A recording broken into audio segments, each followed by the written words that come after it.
আসসালামু আলাইকুম, সবাই কেমন আছেন? আশা করি ভালো আছেন।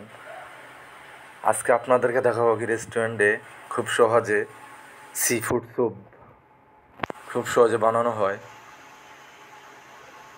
সি ফুড স্যুপের জন্য লাগবে কেকড়া, স্কুইড, মাশরুম, চিংড়ি মাছ, থাই আদা, লেমন গ্রাস, লাল মরিচ, লেবু পাতা, স্যালারি পাতা,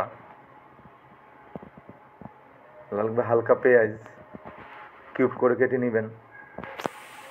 আমাদের পানি গরম হয়ে গেছে, এখন আমরা সবগুলা ইনগ্রিডিয়েন্টস এখানে দিয়ে দেব। সি ফুড স্যুপ,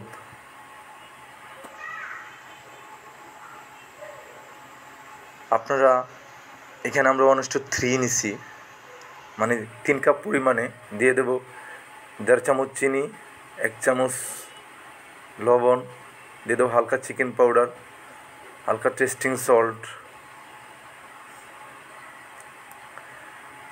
আপনারা পানিটা যত ফুটাবেন ভালো করে ফুটিয়ে দিলে ক্যাকড়ার গন্ধ যে একটা স্মেল থাকে ওইটা থাকবে না। দিয়ে দেবো লেবুর রস, যত ফুটাবেন স্যুপটা ততই মজা লাগবে, কোনো ধরনের ফ্লেভার থাকবে না, গন্ধ থাকবে না। দিয়ে দেবো ফিশ সস দিয়ে দেবো। আর আপনারা স্টকের পানি দিয়ে স্যুপটা বানালে আরও মজা হবে, পানিটা গরম করে নেবেন। দিয়ে দেবো ফ্রাই রসুন,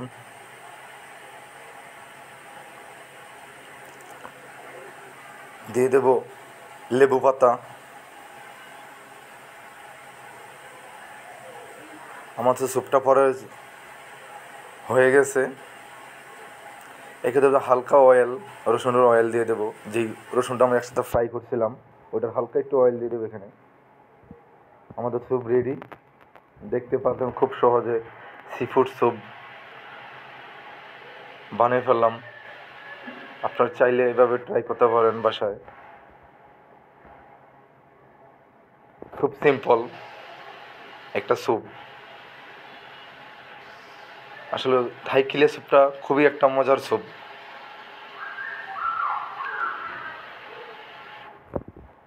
তো এই সবাই ভালো থাকবেন, দেখা হবে নতুন কোনো রেসিপি নিয়ে। এই পর্যন্ত সবাই ভালো থাকবেন।